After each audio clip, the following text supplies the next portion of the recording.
The Athens Rock Lobsters are coming off of a sweep of the Monroe Moccasins this past weekend. It was a 3-game set that was typical of our games against Monroe this season, and it's a big topic of our conversation today. Matteen Rad, joined by head coach Steve Martinson. Coach Marty, it was a weekend of more of the same against Monroe, fights, hits, and Rock Lobster wins. How did it feel to get 3 exciting wins at home?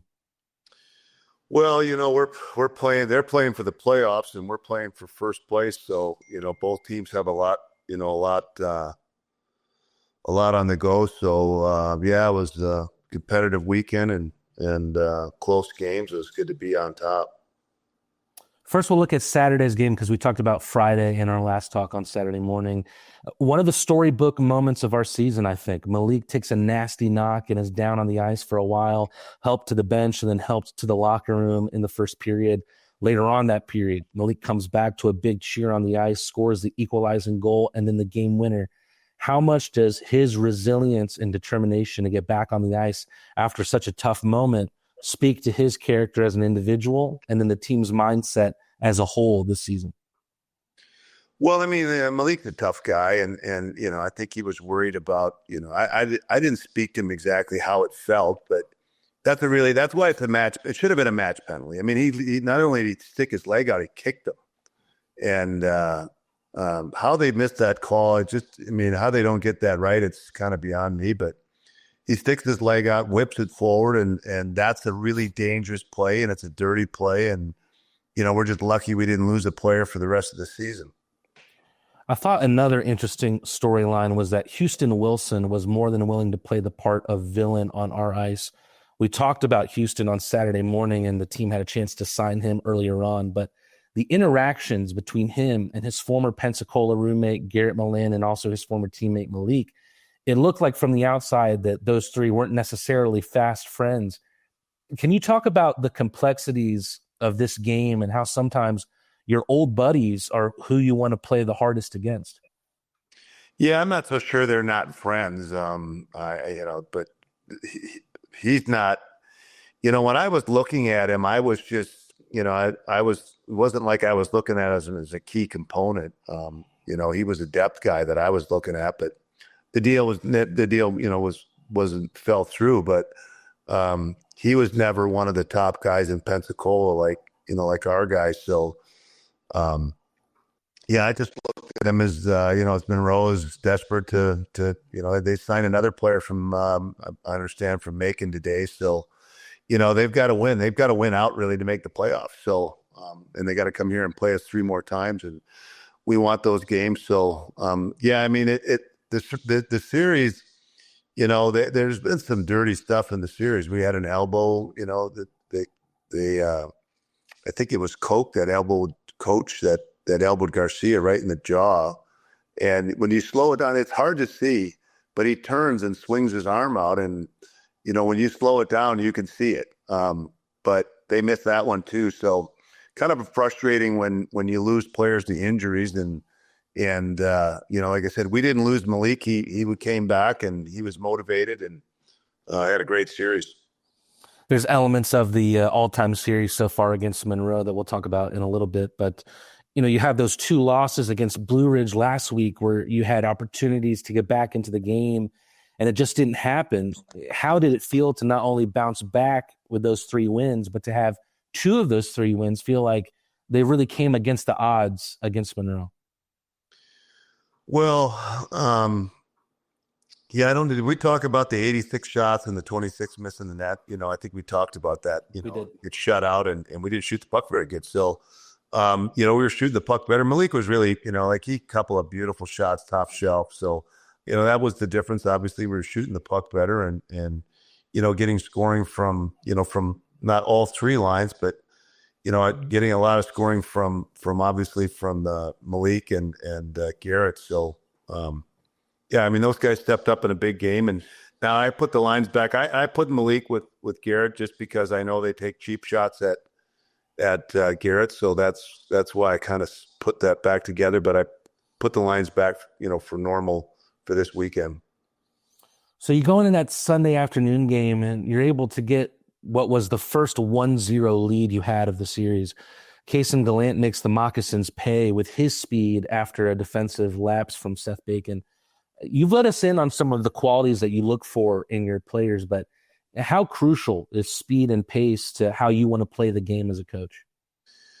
Well, like I said before, it's the way that, it's the fun way to play and the give and go and, making sure that you've got, guys in your line that understand that and aren't selfish and want to make plays. And to me, that's the way, carrying the puck and making plays is the reason we picked hockey over other sports. So, yeah, it's fun to see us do that. And Gallant, like I said before, he's been a great addition and he just keeps getting better and better. Things really started to boil over between the two teams. We saw Matt Garcia get blindsided, as you mentioned earlier, by Hugo Coach. It was a huge hit. Your team started to look for redemption, and we saw what I think may be our first all-out brawl of the season. Is that something that is talked about on the bench, or do the boys see one of their own go down and just know what needs to be done? Do they need your permission? Yeah, usually, they weren't talking about it, but, if they see a cheap shot, somebody comes in and then, more guys come in. And so, that's, you have to police, like if in this, and especially here, we get guys that get injured, like Orca got kicked and the guy got 2 games. I don't know, excuse me, that guy didn't get anything.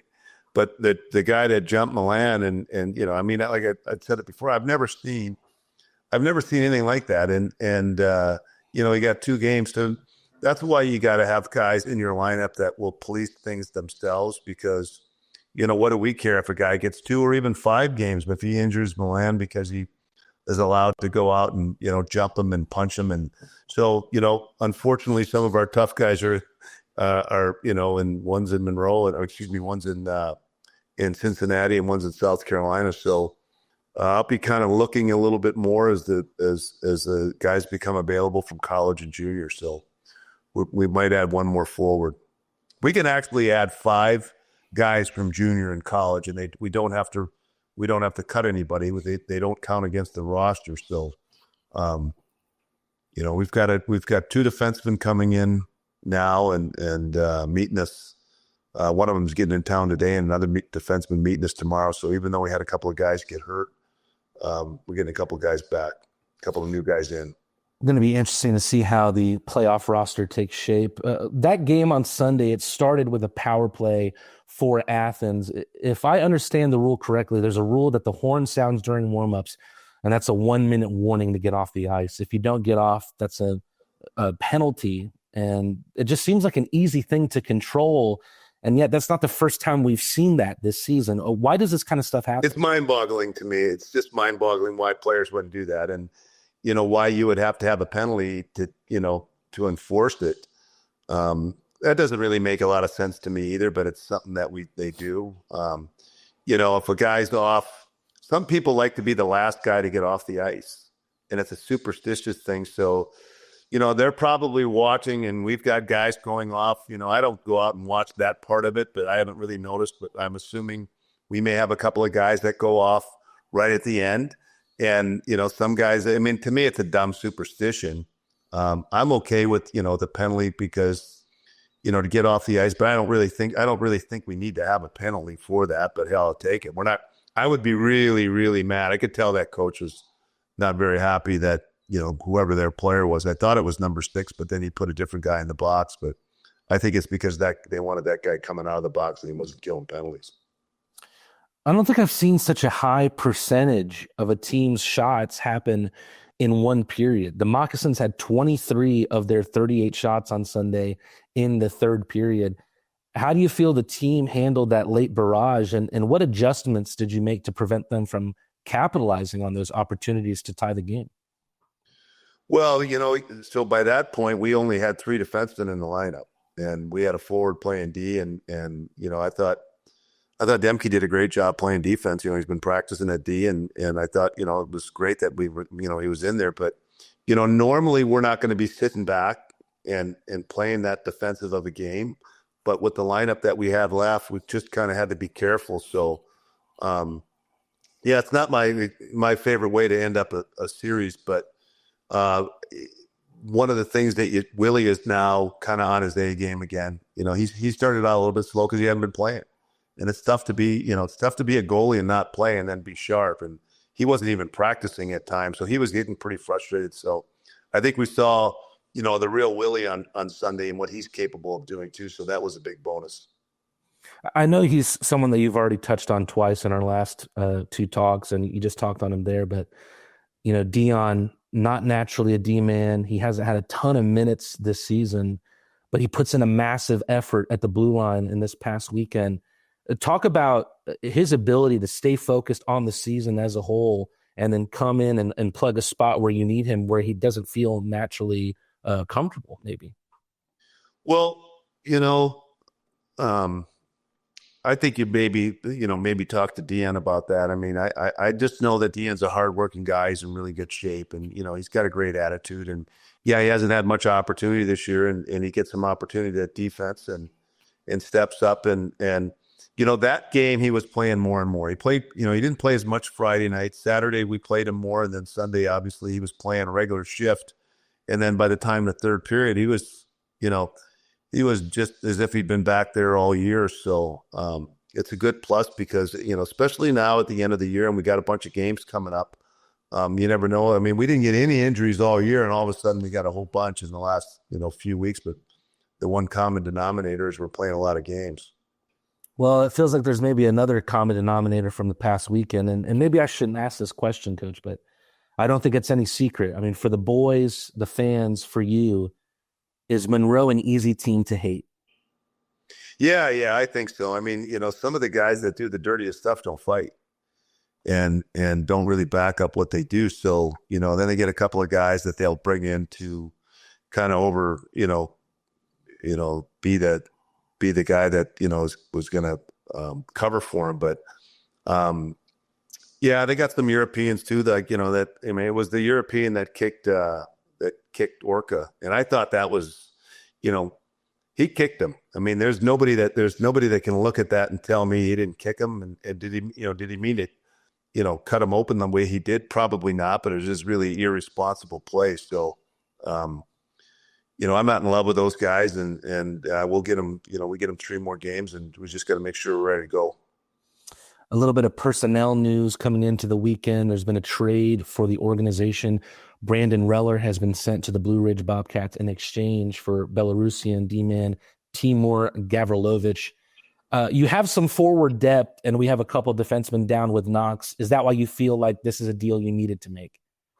Yeah, definitely. I mean, we may get Greco back. He's day-to-day, and Garcia's day-to-day. So I don't think, Robertson could be a much longer. And I know Murray, they're happy with Murray there. So it didn't look like we were going to get him back anytime soon. So, we added a couple of left shot D and it'll help us with our depth, and they're both big size guys and allows us to be, having the left-right D makes it sometimes a little bit easier. So tomorrow night or Friday night, we should have 3 left shot D in the lineup.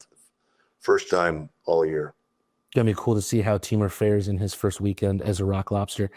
Speaking of which, we go into another 3-game weekend, the Motor City Rockers on Friday, and then the Port Huron Prowlers on Saturday and Sunday. This will be the lone time you play the Rockers this season. It's doubtful that changes in the playoffs.